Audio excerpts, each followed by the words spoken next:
I'm walking along a little city park path, leaves underfoot, sunlight skimming the pond, and I bend down to tuck a strand of dandelion into my tote. The leaves are bright, a little bitter, and I think, you walk past this every day, and it's been under our feet the whole time. Today, I made a tiny warm salad right there on a bench, and it felt like a secret feast. That feeling, simple, safe, surprising, that's what we're making space for today. I can picture it. That's the kind of small experiment that builds plant literacy. Today, we'll guide you through safe, beginner foraging and 2 kitchen demos you can actually cook along with: a warm wild green salad and a berry-infused vinegar tonic. We'll keep safety front and center and put a starter ID checklist in the show notes. Welcome back to Earthy Remedy. I'm Samnang. With me, as always, is Fiona. We're joined today by Dr. Maya Alvarez, an ethnobotanist who studies how communities use wild plants, and Dr. Aaron Felt, a clinical toxicologist who helps translate safety for real people. Maya, Aaron, welcome. Thanks so much for having me. I'm excited. There's a whole world in the edges of parks and meadows, and I love showing the low-risk bits that folks can actually use. Happy to be here. My focus will be practical, what to watch for medically and how to keep it safe so that foraging is a joyful experiment, not a hazard. Quick promise to everyone listening. We'll begin and end with clear safety rules. Never eat an unidentified plant, use at least 3 independent ID cues, and if in doubt, leave it. Show notes have the starter ID checklist and ethical map. Fiona, tell people why those 3 cues matter. The research shows single features, like a flower or a leaf shape, can mislead. From a biochemical perspective, knowing leaf shape, stem structure, and habitat together reduces error. We'll walk you through plain language cues that actually work for beginners. Let's start with easy, low-risk species everyone can learn: dandelion greens, chickweed, and common wild berries where foraging is legal. For ID, look at the whole plant: leaf arrangement, alternate or opposite, stem texture, when it flowers, and where it's growing. For example, dandelion has a rosette of deeply toothed leaves, a hollow latex-filled stem, and that signature bright yellow flower. That combination is reliable. And tell us about lookalikes. What should beginners really worry about when they first start IDing? Lookalikes are the big issue. Some plants share similar leaves, but different sap or smell. A key red flag is a plant that causes immediate mouth or skin irritation. Step back. Also, if the plant's identification depends only on flowers that appear briefly, don't rely on that unless you're sure of season and region. Use 3 cues together rather than one single trait. And legally, check who owns the land. You might be allowed to pick a few greens in a public urban lawn, but private property or protected areas often prohibit removing plants.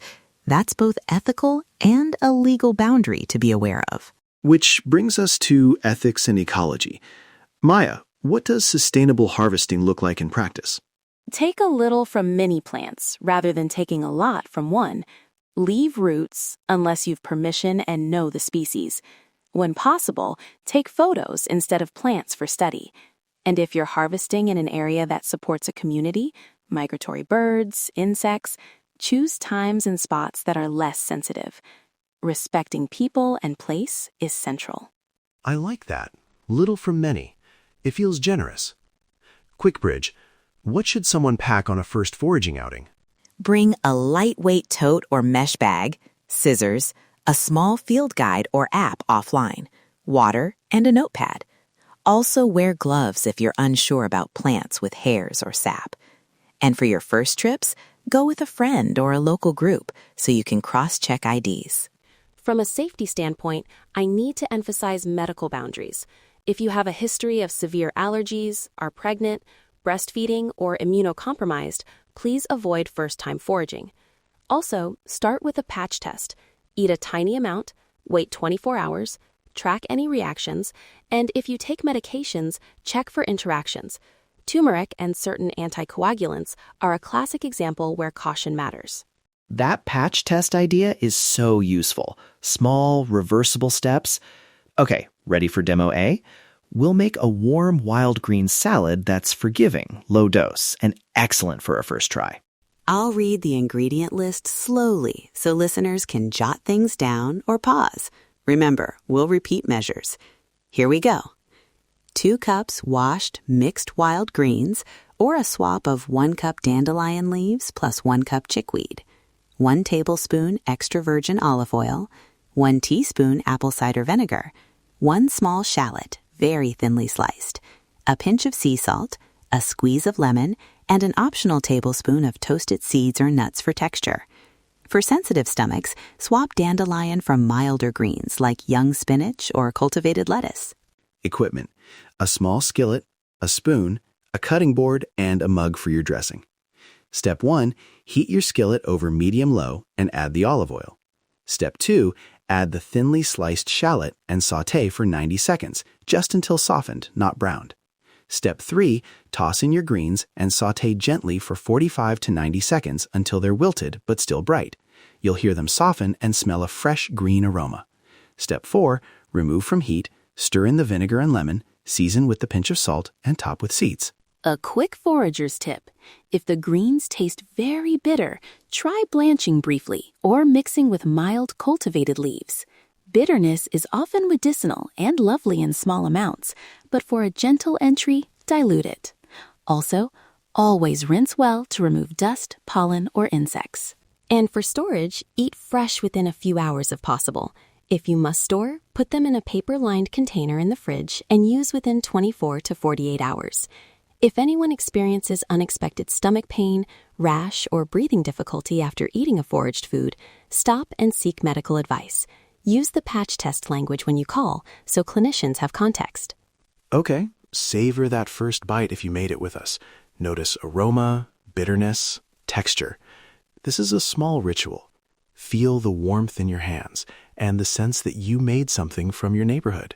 Bridge into Demo B, a berry-infused vinegar tonic. This is culinary, concentrated, and will be explicit about dilution math so it's safe to taste. We only recommend using clearly identified edible berries. Never pick berries from unknown vines or areas with heavy runoff or pesticide exposure. 1 cup clean, foraged berries. Examples where legal: wild raspberries or blackberries. 2 cups white or apple cider vinegar for infusion. 1 tablespoon peeled fresh ginger if you like, and an optional 1 tablespoon honey to sweeten after infusion. If you don't have wild berries or it's illegal where you live, use a small batch of purchased organic berries. The technique is the same. Step by step. Step 1. Place berries and ginger in a clean jar. Step 2. Pour vinegar over them until fully covered. Step 3. Seal and let infuse at room temperature for 48 hours up to 1 week. Taste at 48 hours. Step 4. Strain solids out, then dilute with water when serving. Start with 1 tablespoon of infused vinegar in a cup of warm water for a gentle tonic. For storage, keep refrigerated and use within a month, or pasteurize by heating gently to 160 degrees Fahrenheit and then refrigerating if you plan to store longer. A couple of safety notes. Berries can cross-react with pollen allergies. If you have severe oral allergy syndrome, avoid first-time berry exposures. Also, the vinegar infusion concentrates compounds. Keep doses small and don't use a concentrated tonic regularly until you've confirmed tolerance. If you're on medications, especially those affecting stomach acid or blood sugar, check with a clinician before adding vinegars or herbal concentrates regularly. Now let's talk micro-trial. Try 1 wild ingredient once. Track 3 things: taste, digestion, and any skin or respiratory reaction. Keep a simple notebook or voice memo for 48 hours. If anything unusual happens, stop and consult a clinician. For pregnant people, young children, and immunocompromised folks, skip new foraged foods unless cleared by a health professional. Before we wrap, quick repeat of the top safety rules. Never eat an unidentified plant. Use 3 ID cues. Do a patch test. Take only a little from many plants. Respect land access and community, and reach out to local groups or guides if you're uncertain. If you want to learn more, the show notes include a printable starter ID checklist, an ethical harvest map, and vetted vendor alternatives if you can't forage legally in your area. These resources will help you practice plant literacy without harming places or people. And if you or someone else has a severe reaction after eating a plant, difficulty breathing, swelling, or severe vomiting, call emergency services, and if available, contact your local poison control number. When in doubt, seek professional care. This was so grounding. Thank you all. Fiona, final takeaway in one line? Start small, use evidence, and notice how your body responds. The evidence supports cautious, repeated practice to build confidence. And from me, connect with the plant, notice the taste, and remember, your body knows. Try one safe forage this week. Take a picture and share it with us. We'd love to see your experiments. Tag Earthy Remedy with a photo or a 60-second voice note telling us what you tried and how it felt. Download the Starter ID checklist and ethical map in the show notes before you go out. Thank you, Maya and Aaron, for sharing your wisdom. Listeners, be curious, be careful, and let nature teach you small things that change how you cook and live. Until next time, listen to your body, trust the earth, and feel the difference.